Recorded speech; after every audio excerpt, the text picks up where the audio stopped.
व्यक्ति जिसका नाम था समीर चौधरी, 33 साल का पत्रकार, जिसने अपने जीवन में तमाम जुर्म और रहस्यों की कहानियां कवर की थीं।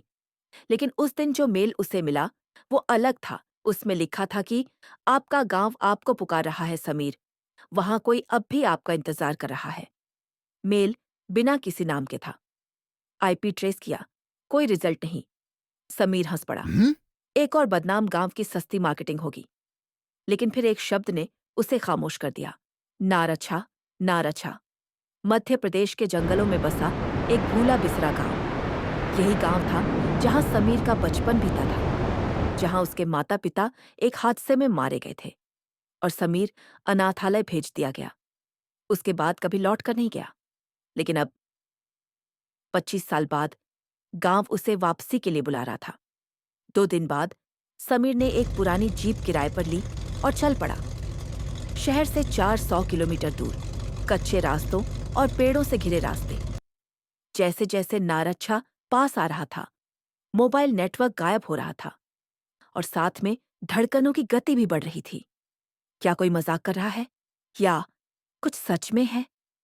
शाम 6 बजे वो गांव की सीमा पर पहुंचा। हवा में अजीब सी नमी थी, जैसे बरसात आई हो पर पानी न गिरा हो। गांव वीरान था, मकान टूटे हुए, पेड़ झुके हुए और हर कोने में खामोशी। लेकिन बीचों बीच एक पुराना कुआं था, जिसके किनारे एक बुजुर्ग औरत बैठी थी, झुकी हुई पीठ, हाथ में त्रिशूल। तू समीर है ना? औरत ने बिना देखे कहा। जी, आप कौन?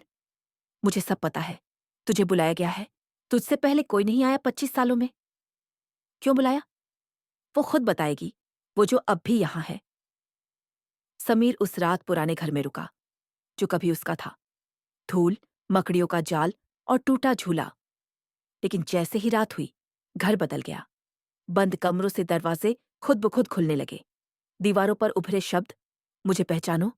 आवाज आई, समीर, किसी लड़की की। धीमे, भावुक, लेकिन कम कंपा देने वाली। समीर टॉर्च लेकर भागा बाहर, लेकिन हर दिशा एक जैसी लग रही थी। अगली सुबह समीर कुएं के पास फिर गया। वहीं बैठी थी वही औरत। उसने कहा, अब तुझे उसकी कहानी जाननी होगी। शालू, समीर की बचपन की दोस्त। जब वो 8 साल का था, शालू ही उसकी इकलौती सहेली थी। एक दिन समीर के पापा की कार का एक्सीडेंट हुआ और उसके माँ बाप मर गए। समीर को शहर भेज दिया गया और शालू, गांव वालों ने कहा, उसने कुएं में कूदकर जान दे दी। क्यों? क्योंकि वो हर दिन समीर का इंतजार करती रही। हर साल, हर 30 त्योहार पर वो कहती, वो लौटेगा, वो जरूर लौटेगा। और जब 5 साल बीत गए, वो टूट गई। अब शालू की आत्मा इस गांव से बन चुकी थी। जिस किसी ने गांव को बेचने या तोड़ने की कोशिश की, वो रहस्यमयी हादसों में मारे गए। गांव के बाकी लोग डर कर भाग गए। अब यहां बस एक काली औरत, वही बुजुर्ग रहती थी जो गांव की रक्षा कर रही थी और शालू की आत्मा को रोके हुए थी। समीर ने गांव में हर जगह जांच शुरू की। पुराने स्कूल में एक किताब मिली जिसमें शालू की लिखावट में लिखा था, मैं जानती हूं वो लौटेगा, वो मुझे भूलेगा नहीं, मैं यहां रहूंगी जब तक वो फिर से मेरा हाथ नहीं थामता। समीर की आंखों में आंसू आ गए। शालू, मैं नहीं जानता था। उस रात समीर फिर उसी कमरे में सोया। आधी रात कमरे का दरवाजा खुद ब खुद खुला। बिल्कुल ठंडी हवा और सामने खड़ी थी शालू की आत्मा। झुलसी हुई ड्रेस, बिखरे बाल, आंखों में आंसू। लेकिन डराने के बजाय वो बस एक बात कह रही थी, तू क्यों गया था समीर? मैंने तेरा कितना इंतजार किया।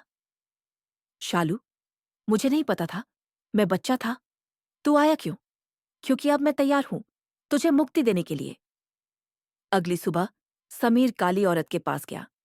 अब क्या करूं? तू उस कुएं के पास जाओ जहां शालू ने खुद को छोड़ा।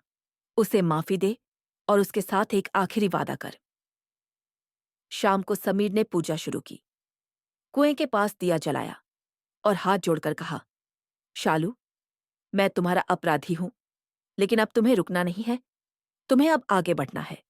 अगर कोई रिश्ता अधूरा था, तो अगले जन्म में वो पूरा होगा। मैं वादा करता हूं, तुम्हें फिर पाऊंगा। जैसे ही पूजा खत्म हुई, कुएं से एक हल्की रोशनी निकली, हवा ठहर गई और वो आत्मा ऊपर उठने लगी। उसकी आंखों से आंसू थे, लेकिन मुस्कान भी थी।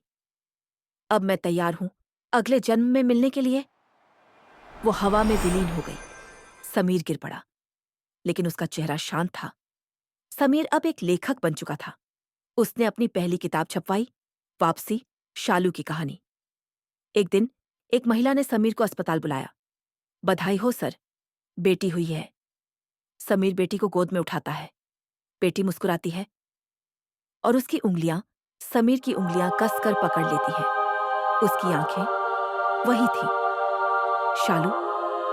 कभी कभी आत्माएं डराने नहीं, अपना अधूरा वादा पूरा करने लौटती हैं, और जब वो वादा निभ जाता है तो डर प्रेम में बदल जाता है।